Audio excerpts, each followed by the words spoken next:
안녕하세요. 얼마 전까지 결혼을 앞두고 있던 올해 36살 여자입니다. 남들보다 늦게 하게 된 결혼이니만큼 좋은 짝을 만나 인생의 2막을 시작하게 되었구나 하는 기대를 가지고 있었어요. 지금은 다 물 건너간 이야기이긴 하지만 말이에요.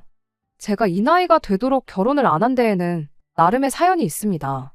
바로 돈 때문이었어요. 과거 저희 아버지께서 빚 보증을 잘못 써는 바람에 가정 형편이 정말 안 좋아졌었거든요. 어찌어찌 있는 돈 없는 돈 털어서 대학을 갈 수 있었고 졸업까지 할 수 있었는데 그 후 취직하고부터는 거의 집안의 가장 노릇을 해야 했죠. 그 덕에 한참 남들은 결혼 준비할 시기에 돈 번다고 홍기를 놓쳐버리게 되었던 거예요. 그래도 10년 가까운 세월, 내 가족이 노력해서 2년 전 모든 빚을 갚을 수 있었습니다. 빚이 사라지면서 저도 한숨 돌릴 수 있게 되었지요. 그때 제 나이가 34이었어요. 그때는 다른 건 몰라도 결혼에 대해선 거의 반쯤 자포자기 상태나 마찬가지였습니다. 여태 가족들을 위해 살았는데 이제 와서 무슨 결혼이냐고. 결혼은 내 인생에 없는 거나 마찬가지다 하고 살고 있었죠. 그런데 빚을 다 갚고 나서 통장에 돈이 쌓이기 시작하니까 생각이 또 달라지더라고요. 주변 친구들 중에 결혼을 안 한 친구가 단 한 명도 없었고 하나같이 다들 행복하게 가정을 꾸리고 사는 모습을 보니까 그게 그렇게 부러울 수가 없었어요. 그 생각은 점점 더 늦기 전에 결혼을 꼭 해야겠다는 생각으로 바뀌게 되었지요. 그렇다고 해서 뭐 아무하고나 할 테니 결혼하자고 하는 사람만 나타나라 그렇게 생각했던 적은 없습니다. 늦게 하게 된 결혼이니만큼 그만큼 좋은 사람, 나를 있는 그대로 이해해 줄 수 있는 그런 사람 만나서 행복하게 살고 싶은 마음뿐이었어요. 그러다 만나게 된 게 남자친구였죠. 남자친구는 저보다 2살 연상으로 공무원으로 일을 하고 있었어요. 나이도 있고 공무원 일을 한다 하니 못해도 7급 정도는 되겠구나 싶었는데 그게 아니라 9급 공무원으로 일을 하고 있다는 사실에 정말 많이 놀랐습니다. 그런데 알고 보니까 그 나이 먹도록 내내 9급 공무원이 되겠다고 시험 준비를 했던 게 아니었어요. 여태 회사 생활을 해왔는데 성격에 맞지도 않는 영업일 하는 게 너무 지쳐서 뒤늦게 공무원 준비를 시작하게 된 케이스였지요. 결혼을 그 나이 먹도록 못한 것도 딱히 이유가 있던 건 아니고 뒤늦게 시작한 시험 준비 때문에 시기를 놓쳐버리게 되어서 그랬던 거였다 해요. 저희 2사람 다 이미 만남을 시작했을 때부터 결혼을 어느 정도 염두에 두고 있었던 상황이다 보니 데이트하면서 은연중에 서로의 집안 이야기라든지 결혼관에 대한 이야기를 자주 주고받았습니다. 그래서 그랬나 결혼을 정하는 데까지는 그렇게 오랜 시간이 걸리지 않았죠. 아무래도 남자친구가 9급 공무원이었다 보니 수입만 두고 본다면 제가 거의 2배 가까이 좋기는 했어요. 저는 학원 선생님으로 일하고 있는데 페이가 세다 보니 공무원하고 비교해봤을 때 당연한 일일 수밖에 없었습니다.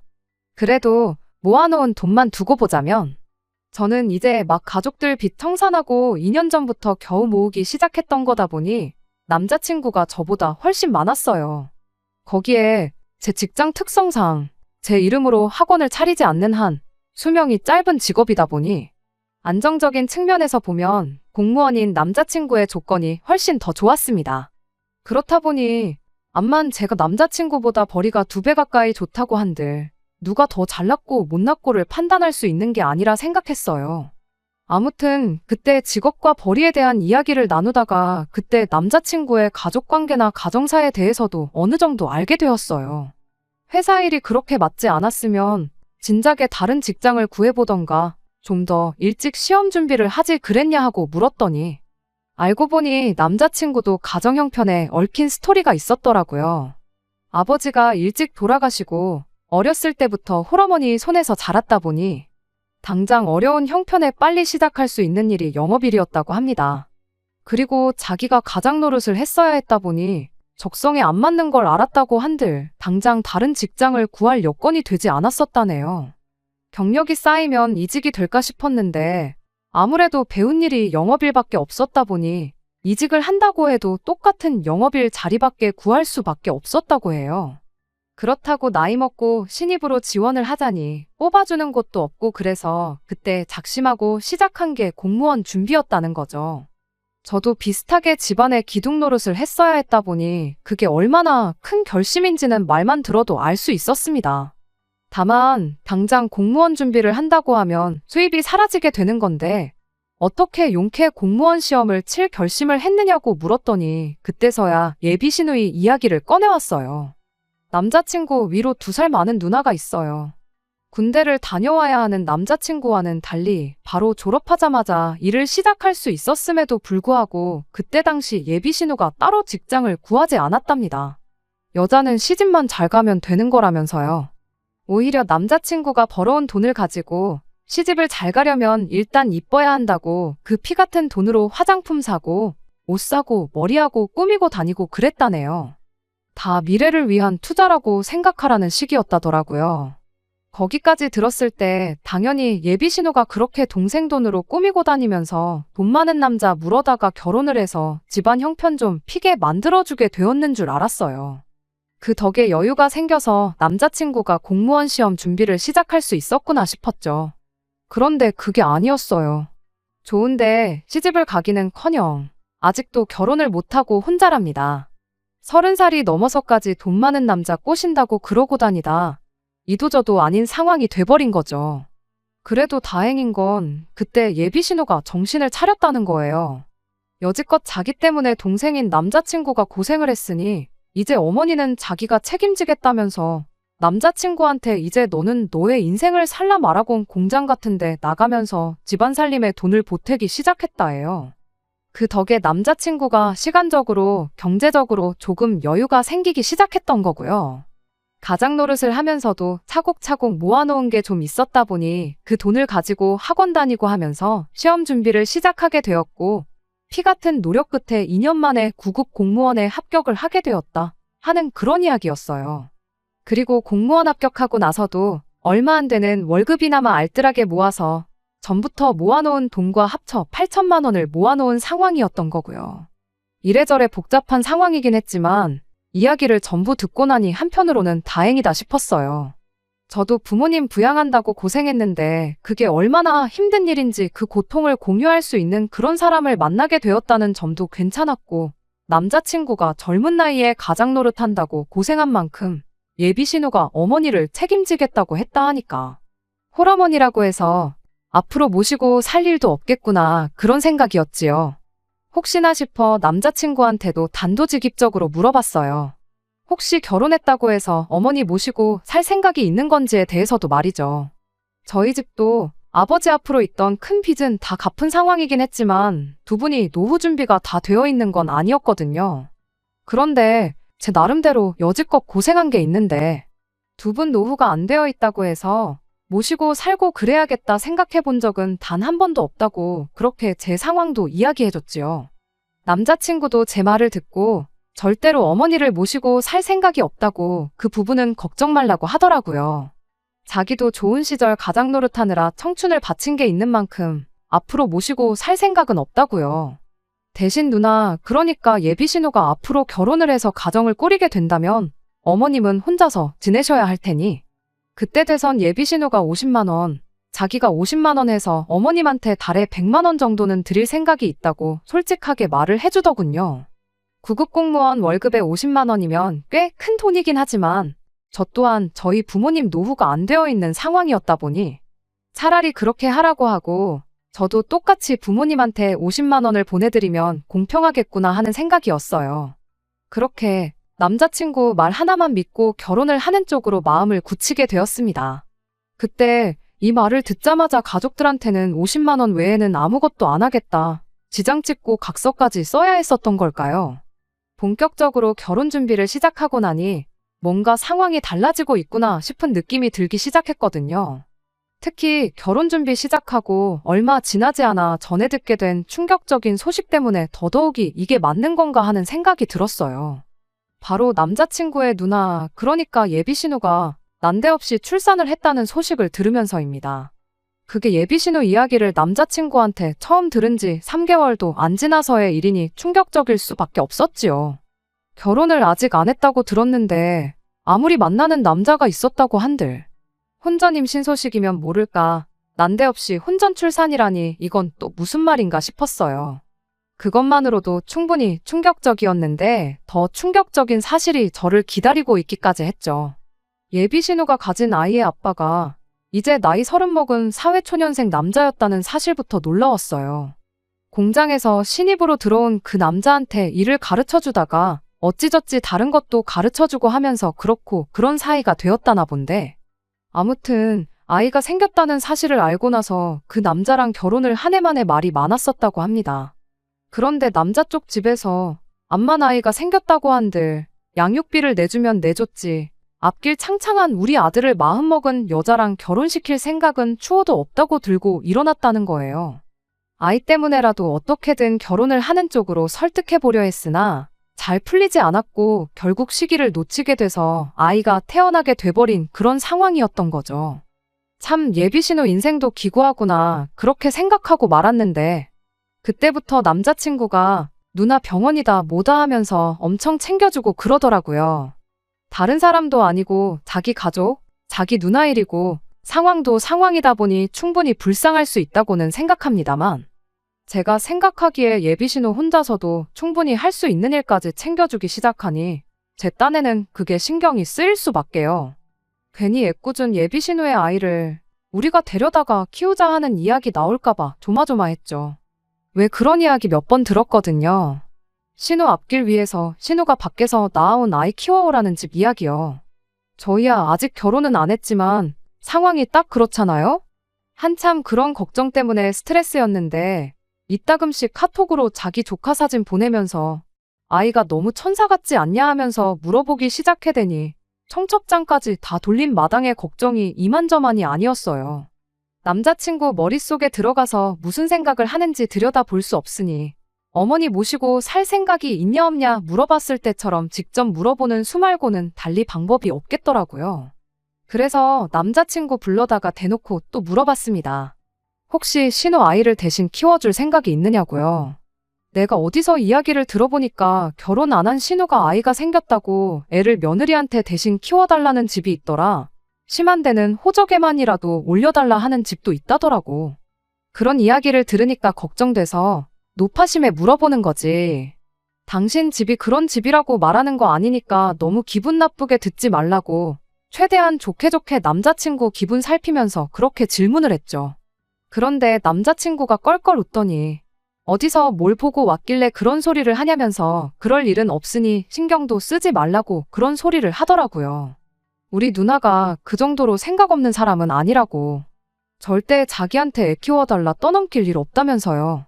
솔직히 집안 형편이 저런데 30살까지 인생 계획이 부잣집 남자 꼬셔서 결혼해가지고 인생 역전 하겠다고 일도 안 하고 놀러만 다닌 거 생각하면 이제 막 사회생활 시작한 30살짜리 직장 동료 꼬셔다가 애까지 만들고 집안 반대에도 어떻게든 결혼을 하겠다고 질질 시간만 끌다가 결국 출산까지 하게 된 거. 그거 두 개만 봐도 충분히 예비신우가 생각이 없는 사람인 것 같은데 그래도 누나라고 다 생각이 있고 계획이 있는 사람이라며 싸고드는 거 보니 참 가족은 가족이구나 싶더라고요. 그냥 노파심에 물어본 거라고 이야기를 하면서 재차 남자친구한테 확인을 했어요. 결혼하면 어머니 모시고 사는 일도 없을 거고 예비신우 아이 관련해가지고 대신 키워주니 호적에 올리자니 그런 일도 없을 거라고 한 거 맞냐고요. 그렇게 남자친구한테 몇 번의 같은 대답을 듣고 대화를 잘 끝내긴 했는데 이게 말만 저렇게 한 거지 죄다 말장난이었다는 걸 얼마 지나지 않아서 알게 되었습니다. 그리고 그 결과는 당연히 파혼으로 이어지게 되었지요. 말씀드렸다시피 결혼식 날짜도 잡아놓고 청첩장까지 다 돌린 상황이었어요. 본식 빼고 모든 준비가 다 끝난 거나 마찬가지였는데 딱 하나 준비가 끝나지 않은 게 있었으니 그게 바로 신혼집 문제였습니다. 저희가 아무리 열심히 모았다고 한들 제 나이 36에 4천, 남자친구 나이 38에 8천이 전부였어요. 결혼식 비용 같은 거 제외하고 나면 사실 1억도 안 되는 돈이었는데 저희들 나이 생각해보면 터무니없이 적은 돈이었죠. 게다가 제가 학원 개업은 고사하고 이 선생님 일을 몇 살까지 더 하게 될지도 불확실한 상황도 있고 남자친구도 이제 9급 공무원 된 지가 2년 차밖에 안 되었다 보니 월급도 넉넉하다고 할 만한 정도가 아니거든요. 그런데 거기에 또 결혼하고 나면 양가 부모님 용돈으로 50씩 드리기로 했잖아요. 이미 월급이 들어오자마자 마이너스 100만 원 하고 시작하는 건데 다 늦어서 결혼한다고 경제적으로 여유가 있는 상황은 결코 아니었습니다. 그렇다 보니 신혼집을 구하는데 신중할 수밖에 없었어요. 괜히 욕심내서 감당도 못할 집을 사는 것보다야 10평 남짓한 구축 아파트를 하나 사더라도 투자 가치도 있고 실속 있는 그런 집을 찾는 게 최우선이었죠. 그런데 그런 집들은 하나같이 다 매물이 없더라고요. 요즘 1인 가구 수요가 늘어나서 작은 평수 집이 오히려 더 거래가 활발하다는데 아마 그 때문이 아닐까 싶었습니다. 그래서 결혼식까지 한 달 코앞에 다가와 있는 상황인데도 신혼집을 아직 못 구한 상황이 와버린 거예요. 그러다가 경기권이긴 하지만 서울에 인접해 있고 조건도 꽤 괜찮은 아파트를 하나 알게 되었습니다. 사이즈도 작고 지은 지도 좀 된 집이긴 하지만 주변에 대형계 바로제도 있고 해서 그래도 한 5년 정도 버티고 살고 있으면 그때쯤에는 돈이 좀 되지 않겠나 싶은 투자 가치까지 있는 집이었어요. 제가 일하는 학원과는 거리가 멀어서 출퇴근이 꽤나 힘들어지긴 하겠지만 남자친구의 경우에는 거리도 딱히 큰 문제가 없겠더라고요. 그 정도 단점은 충분히 감안할 수 있다 생각했고 여차하면 학원이야 그쪽 지역도 몇 개 있던데 아예 집 근처로 새로 일자리를 구해보는 것도 나쁘지 않다는 생각도 들었어요. 신혼집 구하는 게 워낙에 고역이었다 보니 제 마음속으론 거의 이 집에 신혼살림을 차리는 쪽으로 거의 마음을 정한 상태였습니다. 남자친구만 오케이 하면 바로 계약해서 대출 알아보고 고칠 거 고치고 곧바로 살림을 차릴 생각이었어요. 그런데 남자친구는 집을 구경도 안 해보고 싫다고 하더라고요. 경기도라서 엄청 멀게 느껴져서 그런 건가 싶어서 설득도 해봤죠. 지하철 노선도 켜다가 당신이 지금 어머님 집에서 직장으로 출근하는 것보다 내가 신혼살림 차리자는 그 집에서 직장으로 가는 게 훨씬 빠르다고. 10평 평수가 작게 느껴지긴 해도 당장 우리 둘만 사는 데는 충분하다고. 주변에 있는 재개발호재도 하나씩 찾아다가 다 보여주고 아주 열심히였습니다. 누가 보면 제가 그 집을 파는 영업사원인 줄 알았을 거예요. 그런데 끝까지 남자친구는 그 집이 마음에 들지 않는다며 실은 기색을 숨기지 않았어요. 하다 저도 답답해서 그럼 결혼식 한 달도 안 남았는데 어디서 지낼 거냐고 결혼식 올리고도 각자 부모님 집에서 따로 살림할 거냐고 그렇게 따졌더니 남자친구가 그러면 딱 일주일만 더 기다려보자고 하는 겁니다. 일주일 사이에 다른 더 좋은 매물이 나올 수도 있는 거 아니냐고요. 제가 알아온 집에는 일단 가계약금만 걸어놓자고 만약 일주일 뒤에도 다른 사람이 계약 안 하고 있으면 그게 우리 집이다 생각하고 자기도 더는 말하지 않겠다는 거예요. 그래서 그러자고 했어요. 그리고 부동산에 다시 찾아가서 남자친구는 모르게 그냥 계약금 걸어놓고 왔습니다. 일주일 내로 더 좋은 매물이 나올 리는 만무했고 제가 찾은 그 집은 정말 2번은 나오지 않을 좋은 매물이라는 확신이 있었거든요. 근데 그 사이에 누가 체각이라도 하면 정말 배가 아파서라도 몇 날 며칠 잠을 설치겠구나 싶은 생각밖에 안 들었었어요. 이걸 가지고 따지고 보면 저도 남자친구를 속인 거 아니냐 하시는 분들도 있으실 테지만 저야 두 사람의 더 좋은 앞날을 위해 그랬던 거지 말장난까지 해가면서 자기 혼자만 이득을 보겠다고 속인 건 아니니 차이점이 있다고 생각합니다. 그날 이후로 출근하고 퇴근하고를 반복하니 일주일 지나가는 거 얼마 걸리지도 않았어요. 당연히 좋은 매물이 나왔다는 부동산 연락도 없었고 인터넷 어디를 뒤져봐도 그 집 이상의 가치를 하는 집은 나오지 않았습니다. 다음 날이 약속한 일주일의 마지막 날이어서 미리 계약금 걸어놓은 사실도 말해주고 신혼집도 그 집으로 정하자고 아예 단판을 지어야겠다 싶었어요. 그렇게 남자친구한테 만나자고 연락을 했더니 아니나 다를까 남자친구가 자기가 먼저 연락하려고 그랬다며 내일은 밖에서 만나지 말고 자기 집으로 오라더라고요. 겸사겸사 예비신우 인사도 시켜주고 조카도 보여주고 그러겠다면서요. 그날까지 제가 예비신우에 대해서 말만 들었었지 직접 만나본 적은 없었거든요. 뭐 그때야 남자친구가 무슨 꿍꿍이 속이 있어서 저를 집으로 불러내는 건가 하는 생각은 하지도 않았어요. 이미 예비신우와 그 아이 관련해서 남자친구하고는 이야기도 다 끝난 상황이었고 어머니도 모시고 살 생각 없고 용돈 50만 원 드리는 걸로 끝내자고 다 이야기가 되어 있던 상황이었으니까요. 그때까지 출산이다, 몸 추스린다 어쩐다 해서 예비 신우를 직접 만났던 적이 없었으니까 이제 시간이 돼서 겸사겸사 인사나 시켜주려는 건가 보다 하고 가벼운 마음으로 남자친구 집에 찾아가기로 했어요. 그래도 빈손으로 가기는 뭐해서 과일 이것저것 사가지고 들고 갔죠. 어머님이 과일을 좋아하시는데 작년부터 과일값이며 물가가 너무 올라가지고 올해는 과일 구경도 못 해봤다길래 그거 생각해서 종류별로 잔뜩 사가지고 찾아갔어요. 집에 도착해서 문 열고 들어가니까 남자친구가 자기 조카를 안아들고는 이제 왔냐고 저를 반겨주더라고요. 애를 안아들고 있는 꼴을 보니 엄청 어색한 게 자기 조카 이쁘다고 해서 집에서 따로 애를 봐주고 그러는 것도 아니겠구나 싶었어요. 오히려 안심이었죠. 내가 예비 신우라도 저렇게 뭐래도 어설픈 사람한테 내 자식을 맡기고 싶은 생각은 안 들겠구나 싶었거든요. 말씀드린 대로 그날이 예비 신우를 처음 본 날이었는데 나이가 40인 게 안 믿겨질 정도로 예쁘긴 하더라고요. 괜히 부잣집 남자 만나겠다고 그러고 다녔던 게 아니었구나 싶었어요. 놀러 다니는 거 좋아한다길래 엄청 말 많고 부침성 좋은 성격이라고 생각했는데 딱히 말수도 없고 조용하니 앞으로 친하게 지낼 수 있을지는 모르겠어도 결혼하고 나서 부딪힐 일은 없겠구나 하는 생각이었어요. 어머님이야 진작에 인사드리고 상견례도 하고 다 했으니 뭐 말할 것도 없었고요. 그렇게 꽤나 좋은 분위기 속에 집에서 식사를 마쳤고 예비 신우가 직접 가서 제가 사온 과일도 깎아가지고 오고 그랬어요. 사소한 거지만 그래도 나한테 안 시키는 거 보니까 결혼하고 나면 시댁 식구들 때문에 무슨 문제가 생길 일은 없겠구나 싶었습니다.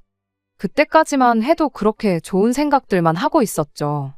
대충 자리가 마무리되어가는 가운데 저는 말 꺼낼 타이밍만 기다리고 있었어요. 계약금을 상의 없이 걸어놓은 게 제 발 저리긴 하더라고요. 암만 좋은 의도로 그랬다고 한들 가족들 다 있는 자리에서 내가 약속 안 지키고 거짓말했다고 말을 꺼내는 것 같아 조심스러울 수밖에 없었어요.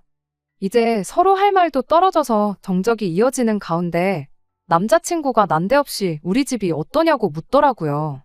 무슨 질문인지 눈치를 못 채고 있으니 뭐 바뀐 거 없냐고 하길래 구석구석 돌아보니 처음 인사드리러 왔을 때랑 조금 달라져 있다는 걸 알게 되었어요.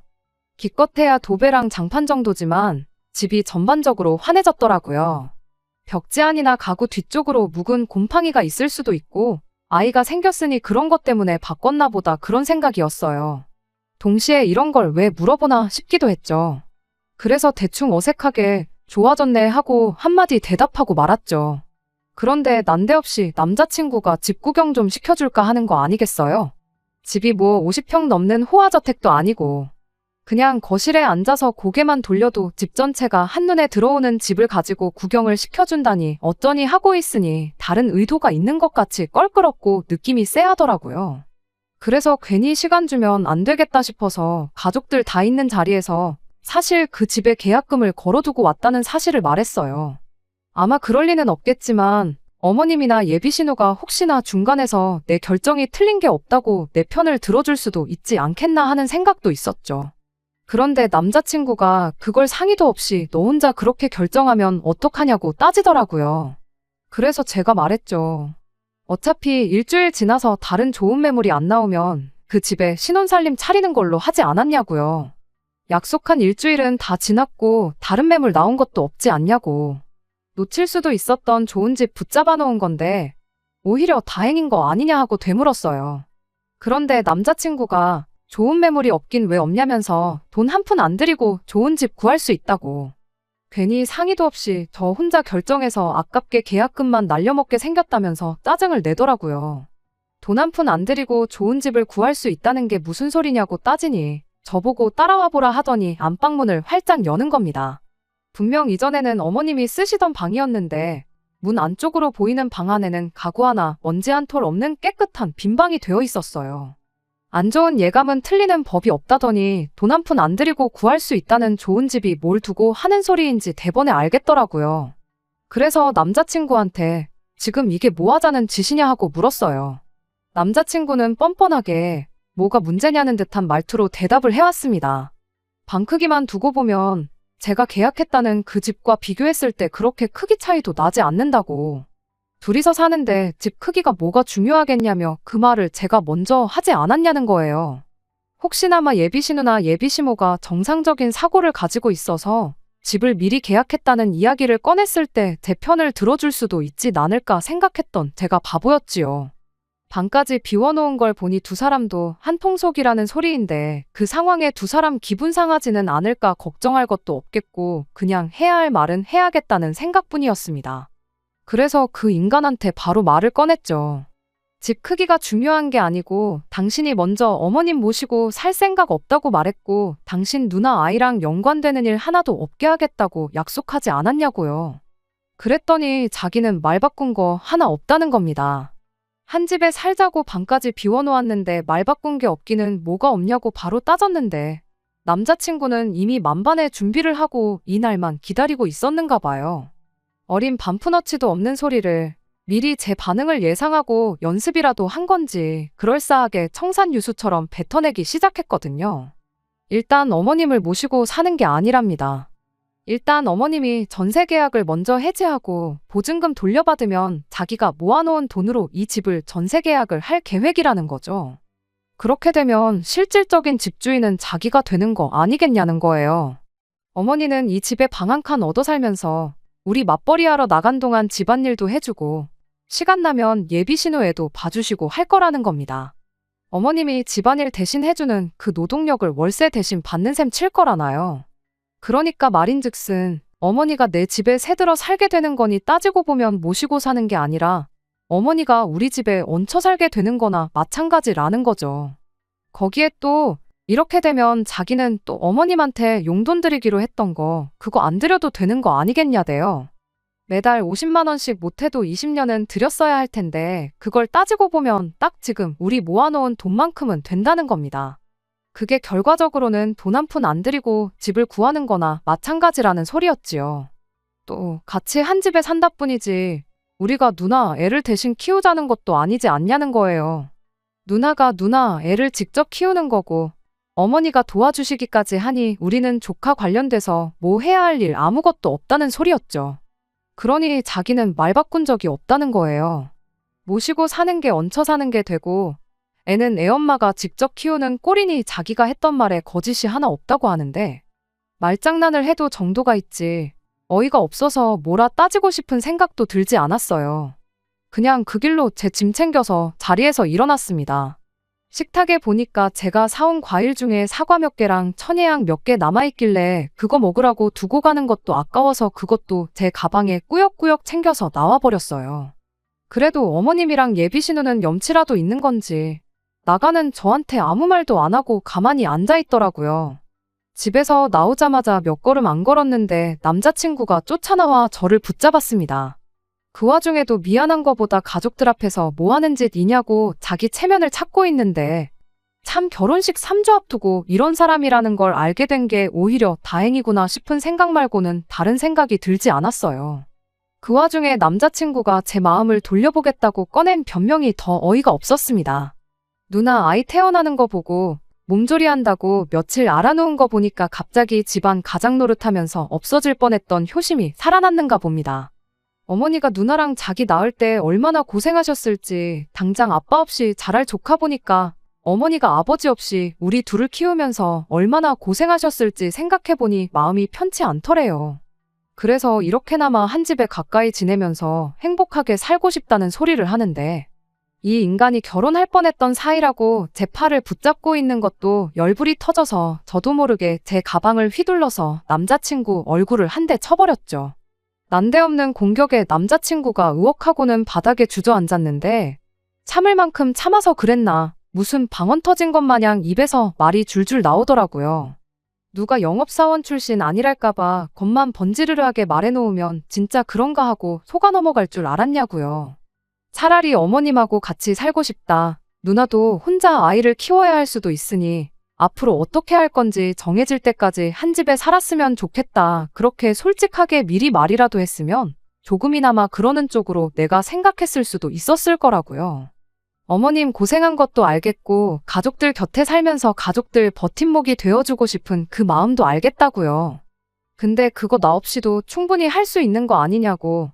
나는 그렇게 할 생각 없으니 하려거든 혼자서 실컷 하라고 그렇게 한마디 해주고 집으로 돌아왔습니다. 집으로 오는 지하철 안에서 어디서 자꾸 달달한 향기가 올라오길래 보니까 남자친구 집에서 나올 때 가방에 챙겨놓았던 사과가 박살이 나 있더라고요. 열받아서 가방 안에 과일 집어넣어 놓은 것도 까먹고 그걸로 남자친구 얼굴을 후려갈겼던 거였어요. 어쩐지 가방으로 한 대 맞았다고 바닥에 주저앉는 게 생쇼를 하는 건 줄 알았는데 괜히 그런 게 아니라 진짜로 아파서 주저앉았구나 싶었습니다. 그냥 뺨을 한 대 올려붙일 걸 괜히 애꿎은 가방 하나만 버리게 생겨서 기분만 더 나빠졌네요. 아무튼 그 후로 남자친구 어머니한테도 연락이 오고 남자친구한테도 몇 번의 연락이 더 왔어요. 마지막으로 온 게 예비신우한테서 온 연락이었습니다. 혹시 자기라도 같은 집에 안 살면 동생 용서해주고 그냥 결혼할 생각은 있느냐고 저한테 단도직입적으로 물어오더군요. 언니라면 그렇게 하시겠냐 되물었더니 아무 대답도 못하고 가만히 있길래 그냥 그대로 전화 끊어버렸습니다. 결국 결혼식 3주 앞두고 그렇게 파혼을 하게 되는 결말을 맞게 되었어요. 그래도 안 좋은 일만 있는 건 아니었습니다. 계약금 500만 원 걸어둔 거 날려먹게 돼서 아깝다는 생각이었는데 문득 생각해보니 그냥 이참에 저도 굳이 결혼할 때까지 부모님하고 같이 사는 게 아니라 이참에 독립을 하는 것도 나쁘지 않겠다는 생각이 들었어요. 어찌 보면 남자친구도 계속 가족들하고 붙어 지냈다 보니 마지막에 다시 가족들이 눈에 밟히게 돼서 그런 결정을 내렸을 수도 있겠다는 마음도 조금이나마 있었거든요. 나중에 혹시라도 다른 사람이 나타나 결혼을 하게 된다거나 하면 그 상대방이 제가 남자친구한테 느꼈던 감정을 고스란히 느낄 수도 있겠다는 생각이 드니 그냥 계약금까지 걸어놓은 김에 독립을 하는 게 좋겠다 싶어서 대출받아 그 집을 제 집으로 만들었습니다. 집에 기운이 좋은 건지 이사 오자마자 좋은 일도 몇 개 생겼어요. 출퇴근 거리가 너무 멀어진 걸 고려해서 직장을 옮기게 되었는데 새 학원에서 저를 좋게 봤는지 부원장 자리를 제안해왔거든요. 월급이 엄청 늘어나는 것도 아니고 학원 규모도 더 작다 보니 벌이는 조금 줄어들기는 했지만 당분간은 언제까지 이 일을 할 수 있을까 고민할 일은 사라졌으니 참 다행이다 싶네요. 어쩌면 저한테 결혼은 평생 없는 일이나 마찬가지일 수도 있겠다 싶어요. 남들 다 하는 결혼이니까 나도 해야겠다는 생각으로 괜히 급하게 결혼하려다 내 인생 망칠 뻔했는데 앞으로 어떤 인생이 펼쳐질지는 모르겠지만 쓸데없는데 조바심 내지 않고 모든 일을 다시 천천히 생각하는 시간을 가져볼까 합니다. 남자친구가 지금 어떻게 지내는지 궁금하지는 않지만 그놈의 효자 노릇은 말했던 대로 잘하고 있는지 그거는 조금 궁금하긴 하네요. 끝까지 들어주셔서 감사합니다. 오늘의 사연은 여기까지입니다. 구독과 좋아요, 알람 설정 부탁드리고 더 좋은 사연으로 다시 찾아뵙겠습니다. 감사합니다.